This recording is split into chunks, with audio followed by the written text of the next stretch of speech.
আসসালামু আলাইকুম ওয়া রাহমাতুল্লাহি ওয়া বারাকাতুহু। সম্মানিত দর্শক মণ্ডলী, সবাই কেমন আছেন? আমি আশা করি মহান আল্লাহ রাব্বুল আলামিনের অশেষ মেহেরবানিতে বরাবরের মতো আপনারা সবাই অনেক ভালো আছেন। তো আজকে আপনাদের সামনে আমি খুবই গুরুত্বপূর্ণ একটি ভিডিও নিয়ে উপস্থিত হয়েছি। ইনশাআল্লাহ এই ভিডিওটি আপনাদের অত্যন্ত উপকারে আসবে।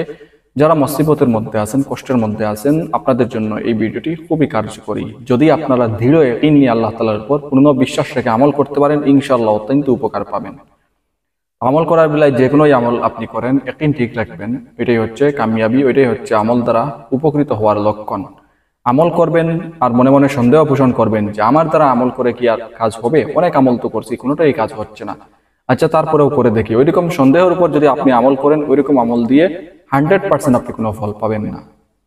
আর যদি আপনি আমল করেন আর দৃঢ় ইয়াকিন রাখেন যে আপনি যতই গুনাহগার হন, যতই খারাপ হন, আল্লাহ তাআলা আপনার আমলকে কবুল করবেন, এরকম একটা দৃঢ় বিশ্বাস যদি নিজের উপর রাখেন, তাহলে আল্লাহ তাআলাই তো ওয়াদা করেছেন বান্দা যেরকম ধারণা করবে তার প্রতি সেই রকম আচরণ করা হবে। হতে পারে আপনার ধারণাটা ওইরকম রাখার কারণে আপনার আমল কবুল করা হবে, আল্লাহ তাআলা আমলকে কবুল করবেন। ঠিক আছে?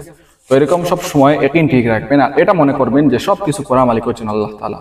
আপনাকে মুশকিল থেকে উদ্ধার করতে যদি পৃথিবীর সমস্ত মানুষ একত্র হয়ে কাজ করে, তারপরেও সম্ভব না। কিন্তু আল্লাহ তাআলা চাইলে, পৃথিবীর সমস্ত মানুষ যদি চায় আপনাকে মুসিবতের মধ্যে ফেলে দিতে, তাও সম্ভব হয় না। আল্লাহ তাআলাই আপনাকে উদ্ধার করবেন। এটা সবাই আমরা মানি, হিন্দুরাও মানি, মুসলমানরা মানি, মুখ দিয়ে মানি। অন্তর থেকে মানার বেলায় ওইটা দেখা যায় যে সংখ্যা কমে যায়। সবাই অন্তর থেকে মানতে পারি না, শয়তানের ধোঁকায় পড়ে অন্তর শয়তান কিনে নেয়। সেই জন্য দেখা যায় যে অন্তর থেকে মানার বেলায় সমস্যায় পড়ে যায়, যার কারণে কোনো মুশকিল থেকে উদ্ধার হওয়ার জন্য কবিরাজের কাছে বড় অঙ্কের টাকা দেয়, পরবর্তীতে প্রতারিত হয়।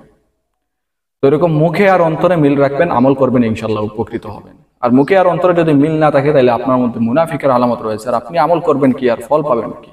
তো আসুন এখন জেনে নেই কি করতে হবে। নিম্নলিখিত নকশা লিখিয়া, খুশবু লাগাইয়া, টুপি অথবা পাগড়ির মধ্যে রাখিবে, ইনশাল্লাহ মুশকিল আসান হইবে। তো যে নকশাটা আপনারা স্ক্রিন দেখবেন, ওইটা যদি আপনারা নিজেরা পারেন তাইলে তো নিজেরা সুন্দর করে লিখে নেবেন। আর যদি আপনারা নিজেরা লিখতে না পারেন, তাহলে এটা কম্পিউটারের দোকান থেকে আপনারা প্রিন্ট করে আনবেন। প্রিন্ট করে আনার পরে ওইটা আপনারা আপনাদের সাথে রাখবেন, অর্থাৎ মাথার মধ্যে টুপির নিচে রেখে দিবেন অথবা পাগড়ির নিচে রেখে দিবেন।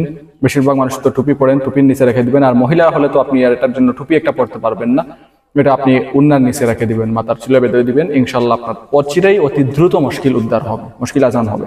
তো এটা রাখার পর অবশ্যই আপনি যতটুকু পারেন আমল করবেন, তদবির পাশাপাশি আমল করবেন, বেশি বেশি আমল করবেন, সমস্যা নেই। অনেক আছেন বলেন যে তদবির করাকালীন কোনো আমল কি করতে পারবো? অবশ্যই আমল করতে পারবেন। আমলের কোনো নেই যে আপনি আমল করতে পারবেন কি না, আমল অবশ্যই আপনি করতে পারবেন, অনেক আমল করতে পারবেন। এটা ওষুধ নয় যে এক সাথে অনেক ওষুধ খেলে কি কোনো সমস্যা হবে, ওইরকম কোনো কিছু নয়। এগুলো হচ্ছে আমল, আপনি আমল করবেন।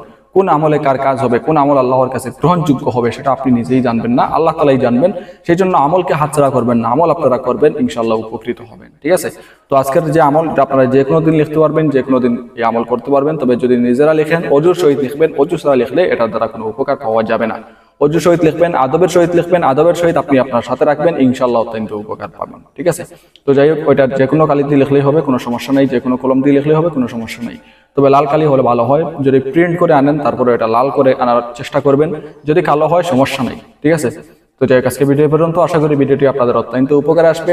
পরবর্তী ভিডিও দেখার আমন্ত্রণ জানিয়ে বিদায় নিলাম। সবাই ভালো থাকুন, সুস্থ থাকুন। আসসালামু আলাইকুম ওয়া রাহমাতুল্লাহি ওয়া বারাকাতুহু।